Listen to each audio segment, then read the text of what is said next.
Hello students, कैसे हैं आप सब लोग। तो हम लोग पढ़ रहे थे गवर्नमेंट बजट और आज गवर्नमेंट बजट का लास्ट पार्ट हम लोग पढ़ रहे हैं, यानी कि पार्ट नंबर 3। तो आज के पार्ट में बेसिकली हम क्या पढ़ने वाले हैं, न्यूमेरिकल। मैंने आपको पिछली क्लास के अंदर डेफिसिट समझाया था अच्छे से कि रेवेन्यू डेफिसिट क्या होता है, फिस्कल डेफिसिट क्या होता है, प्राइमरी डेफिसिट क्या होता है और बजटरी डेफिसिट क्या होता है। और इन सब के फॉर्मूले अच्छे से डेराइव करके मैंने आपको समझा दिया था। आई होप आपने पार्ट 1 पार्ट 2 जरूर देख लिया होगा। हम लोग क्लास मुहिम में हैं, टर्म 1 में 40 आउट ऑफ 40 के। तो अगर आपको आज की क्लास अच्छे से समझ आए तो जरूर इसके न्यूमेरिकल्स को अच्छे से बना लेना, फॉर्मूले आप याद कर लेना, बिकॉज ये चैप्टर 6 नंबर का वेटेज है टर्म 1 के अंदर। ठीक है, तो वीडियो एंड तक देखना, आपको अच्छे से समझ आएगा। और आपने अगर पुराने पार्ट नहीं देखे तो पहले पुराने पार्ट्स देखो ताकि ये आपको अच्छे से समझ आए। ठीक है, चलो स्टार्ट करते हैं। अच्छा लगे तो वीडियो को लाइक कर लेना और चैनल को सब्सक्राइब करके बेल आइकन दबा देना।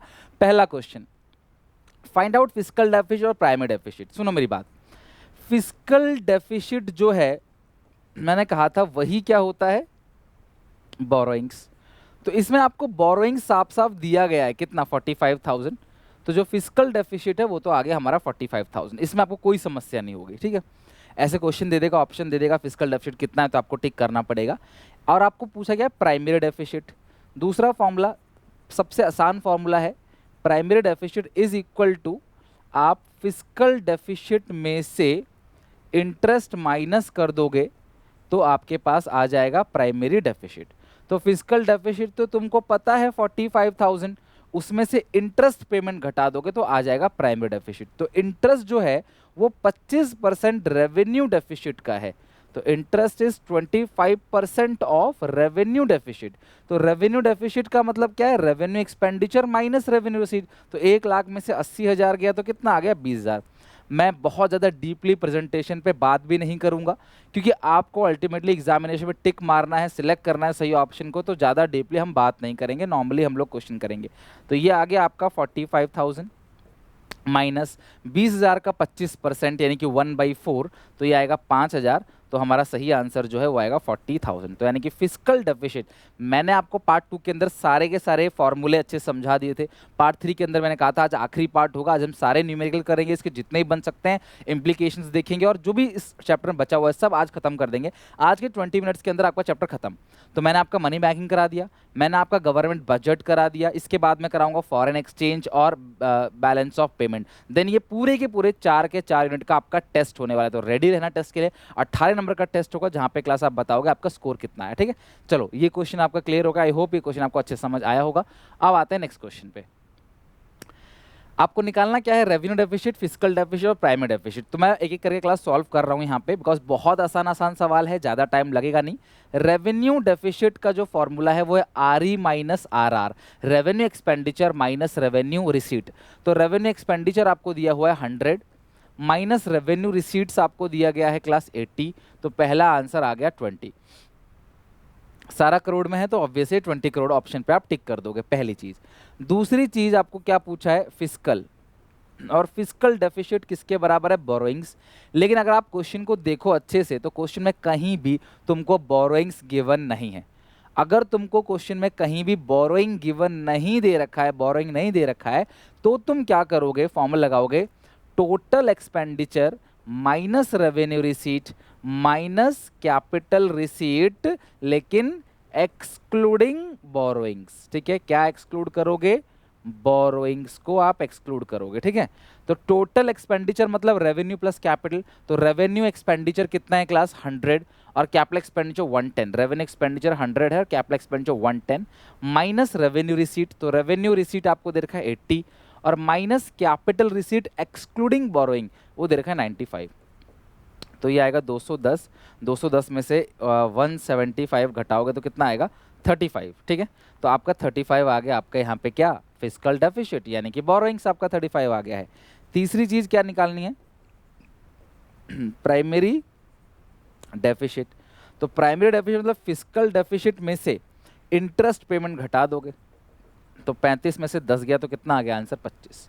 तो बताओ क्लास सब लोग कि आपको अच्छे समझ आ रहा है कि नहीं। क्वेश्चन बन रहा है तो वीडियो को लाइक कर दो फटाफट, और ऐसे ही मुझे अप्रिशिएट करने के लिए, ताकि मैं आप लोगों के लिए और ज़्यादा मेहनत करूँ, MCQ सीरीज लेके आऊँ, केस स्टडी, असरसन, रीजन अच्छी क्वालिटी में दिन रात आपके लिए मेहनत कर रहा हूँ, क्लास आगे भी करता रहूँगा। चैनल को प्लीज़ शेयर करना अपने सारे क्लास 12 के कॉमर्स के बच्चों को, ये भी एक चैनल है, ये भी पढ़ाता है, आप देखो, कंटेंट अच्छा लगे तो आप फॉलो कर सकते हो, ठीक है।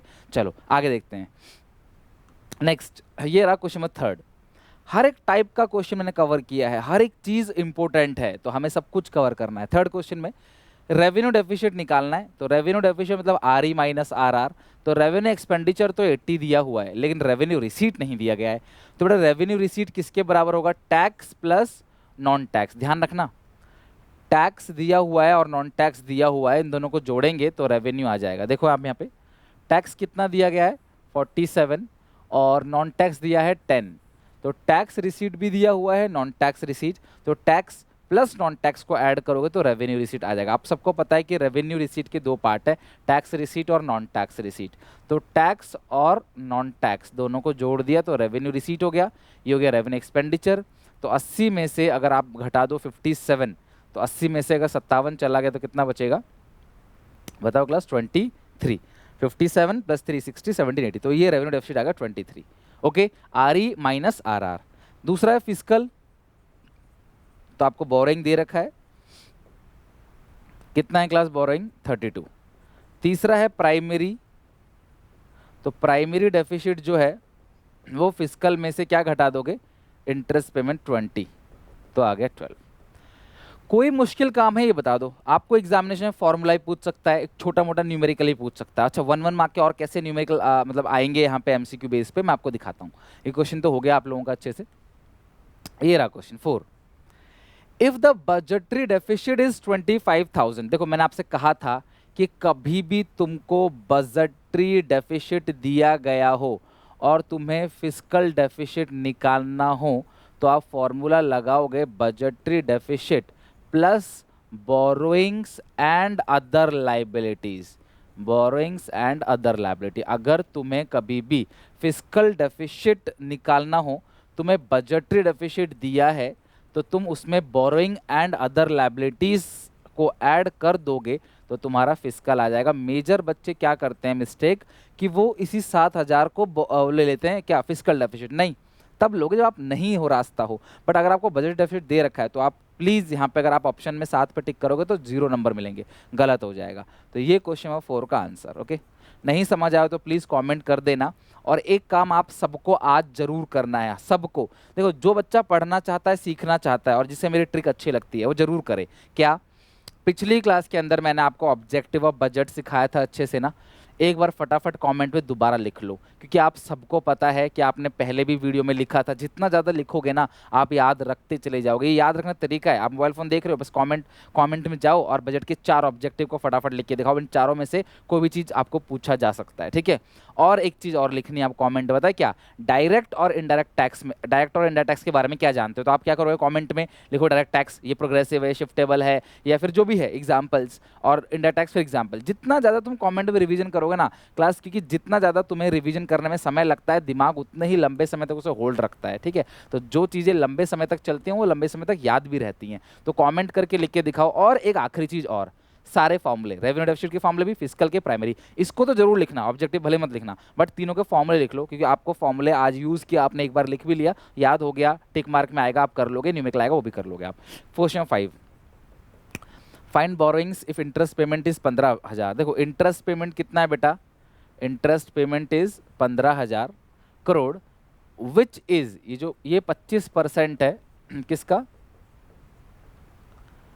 Primary deficit. ये जो 15,000 है वो प्राइमरी डेफिसिट का 25% है, तो इसे 1/4 60,000, प्राइमरी डेफिसिट आ गया 60,000, और इस प्राइमरी डेफिसिट का 25% जो है वो इंटरेस्ट है, और तुमको निकालना क्या है? Fiscal.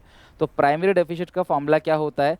Fiscal deficit minus interest 15,000, तो तुम्हारा फिस्कल डेफिसिट कितना आ गया? 75,000। आई होप सबका आंसर आ गया होगा। बहुत ही सिंपल एक इक्वेशन बनाना था कि जो इंटरेस्ट, अच्छा मेजर बच्चे गलती कहाँ करते हैं, शायद आप भी गलती कर बैठते, बच्चे 15,000 का 25% निकाल देते हैं। भैया 15,000 का 25% नहीं निकालना, प्राइमरी डेफिसिट का 25% निकालना है, वो 15,000 आएगा। प्राइमरी डेफिसिट का जो 25% है वो 15,000 है, तो प्राइमरी डेफिसिट कितना आया? 60, इसका 25% 15, इंटरेस्ट मिल गया, प्राइमरी डेफिसिट मिल गया, प्राइमरी डेफिसिट का फॉर्मूला लगाया, primary deficit is equal to fiscal deficit less interest payment. Fiscal deficit आपको निकालना है तो 15 इधर भेज दोगे, प्लस होकर 75 आ जाएगा। कोई दिक्कत परेशानी है तो बताओ क्लास, आ गया समझ? Very good. Class new session चालू हो चुका है आपका, आपकी पढ़ाई प्रिपरेशन सारी चालू है। अनअकैडमी उस प्रिपरेशन को बूस्टअप करने के लिए लेके आया class back to school free test series. जी हाँ, अगर आपके पास मैथमेटिक्स सब्जेक्ट है तो आप बिल्कुल इवन क्लास 6 से लेकर क्लास 12 तक है, इसमें आप क्या करते हो, टेस्ट देते हो और एमसीक्यू बेस्ड टेस्ट होता है। आप कहीं भी इस टेस्ट को अटेम्प्ट कर सकते हो क्लास। अब मैं क्लास 12 की बात करूं तो 30 क्वेश्चन आपको मिलेंगे, 60 मिनट आपको मिलेंगे और 30 नंबर का होता है। तो अगर तुम्हारे पास मैथ्स है तो प्लीज इस टेस्ट को जरूर अटेम्प्ट करो। 30 क्वेश्चन 60 मिनट में 30 नंबर में, और आंसर क्लास जो होगा, जो भी आपके क्वेश्चंस के आंसर होंगे वो टॉप एजुकेटर जो भी है अनअकैडमी के, वो उस आंसर को पोस्ट करेंगे। इट्स कंप्लीटली फ्री और आप अनअकैडमी के ऐप को डाउनलोड कर सकते हो। डिस्क्रिप्शन बॉक्स में लिंक है, वहां पे मेरा कोड जरूर यूज करना, जहां कोड मांगेगा दैट इज SPA10, फ्री में आप अनलॉक कर पाओगे। अगर आप इन फ्यूचर भी कोई, अगर आप कोड पर कोई परचेस करते हो कोर्स, तो उस पर भी आपको 10% का डिस्काउंट मिल जाएगा। तो जाके अनअकैडमी का ऐप डाउनलोड करो और मैथ्स है तो मैथ्स की अच्छे से प्रिपरेशन कर लो।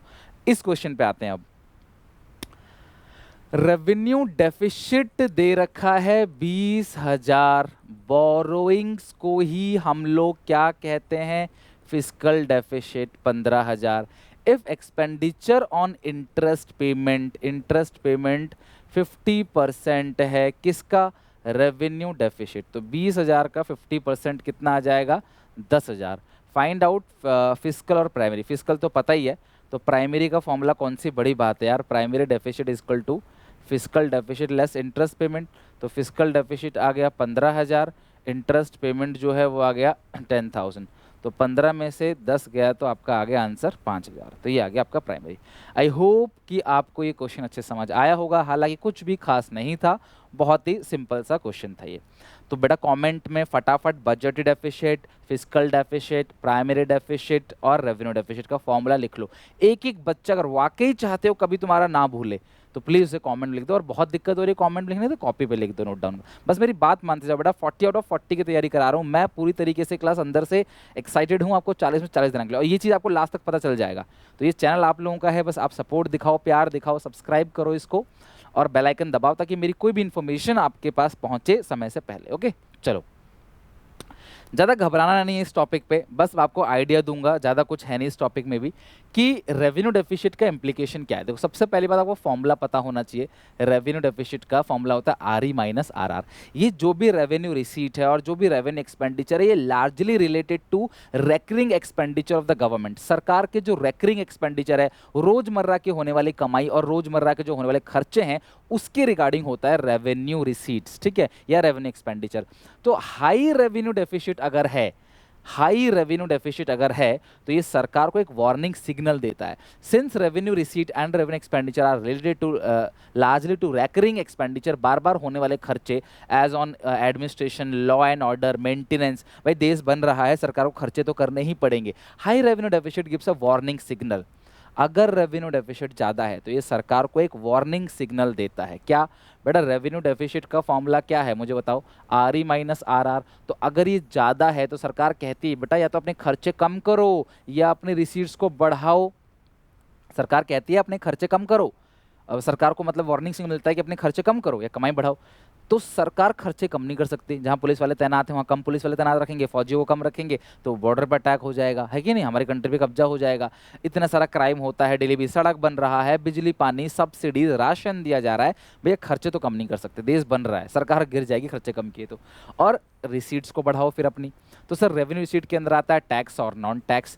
तो भैया फीस फाइन चालान तो बढ़ा नहीं सकते, है कि नहीं, और ये जो टैक्स है वो भी हम बढ़ाएंगे तो इंडिया में मेजर लोग गरीब हैं, गरीब लोगों से आप टैक्स कैसे वसूल लोगे ज़्यादा से ज़्यादा। तो इसीलिए रेवेन्यू डेफिसिट को कवर करने के लिए आप ना ही रिसीट अपने खर्चे कम कर सकते हो, ना ही रिसीट को बढ़ा सकते हो। तो आपके पास दो ही रास्ता है, या तो आप बोरोइंग कर लो या तो आप डिसइन्वेस्टमेंट कर लो। या तो सरकार बोरो करेगी पैसे या सरकार अपने एसेट्स को बेचेगी, उसी से रेवेन्यू डेफिसिट को सुधारा जा सकता है।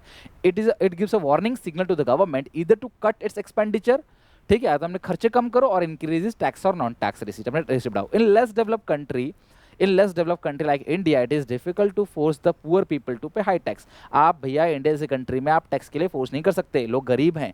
The government is compelled to the cope with situation. तो इस सिचुएशन से बाहर निकलने के लिए सरकार या तो बोरोइंग करेगी, बोरोइंग से लायबिलिटी बन जाती है, या डिसइन्वेस्टमेंट। तो बोरोइंग से क्या होगा, सरकार की लायबिलिटी बन जाएगी, और डिसइन्वेस्टमेंट से सरकार के एसेट्स कम हो जाएंगे, ठीक है। इम्प्लीकेशंस ऑफ फिस्कल डेफिसिट, ठीक है, इम्प्लीकेशंस ऑफ फिस्कल डेफिसिट, सुनना मेरी बात को।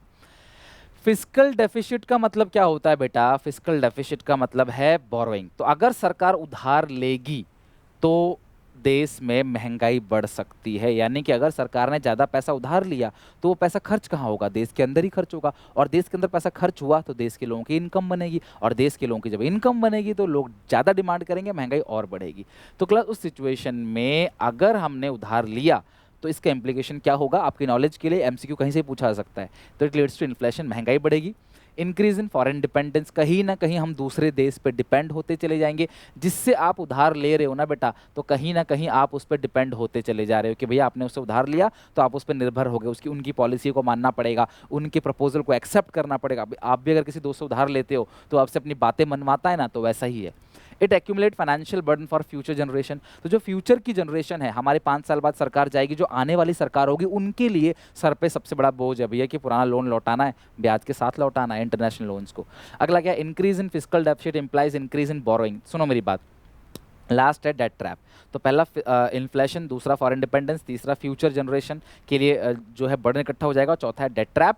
अब ये डेट ट्रैप क्या होता है, ध्यान से सुनना मेरी बात, ठीक है।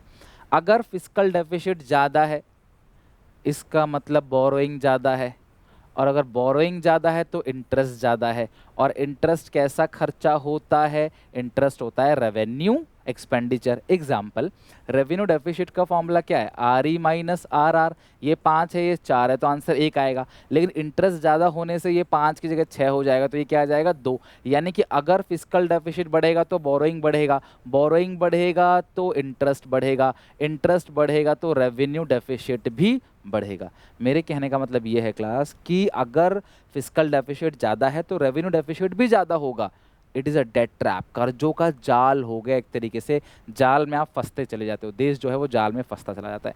Implications of fiscal deficit. तो यहाँ पर हमारा बजट चैप्टर पूरा खत्म हो चुका है। मेरी तरफ से मनी बैंकिंग खत्म हो गया 6 नंबर, गवर्नमेंट बजट खत्म हो गया 6 नंबर। अगली क्लास में स्टार्ट करूंगा foreign exchange rate, then BOP, और ये 18 नंबर का मैक्रो आपका पूरा फिनिश कर दूंगा। बस आप लोगों से एक सपोर्ट चाहिए, बस एक सपोर्ट छोटा सा, कि आप इसे अच्छे से लर्न कर लो, अच्छे से लर्न कर लो। एमसीक्यू सीरीज भी आएगी बहुत जल्दी, इसकी चैप्टर पूरा दिमाग में होना चाहिए। नोट्स हमारे टेलीग्राम चैनल है, नोट्स हमारा टेलीग्राम चैनल है, वहाँ पर जाके सुनील पांडा 2021 यहीं से मिलेंगे क्लास, और कहीं से आपको नोट नहीं मिलेगा। तो आप यहाँ जाके हमारे नोट्स ले सकते हो, आपको फ्री ऑफ कॉस्ट मिलेगा। वहाँ पे लर्न करो और सपोर्ट करो यार। देखो, अगर आप चाहते हो कि यार कोई बंदा आपके लिए इतनी मेहनत कर रहा है डेली बेसिस पे, तो यार उसको रिवॉर्ड चाहिए। I don't want money from you, but लेकिन सपोर्ट जरूर करो। आप यूट्यूब के जितने भी स्टूडेंट्स हैं मेरे, प्लीज़ यार सपोर्ट करो, अपना प्यार दिखाओ, सारे दोस्तों को शेयर करो। अच्छा लग रहा है तो यार क्यों नहीं शेयर करोगे, है ना। लाइक करो वीडियो को और मुझे बताओ कैसा लगा, और जो लर्न करने के लिए बोला उसे कॉमेंट में लिख डालो फटाफट। मिलते हैं नेक्स्ट वीडियो में क्लास नए चैप्टर के साथ।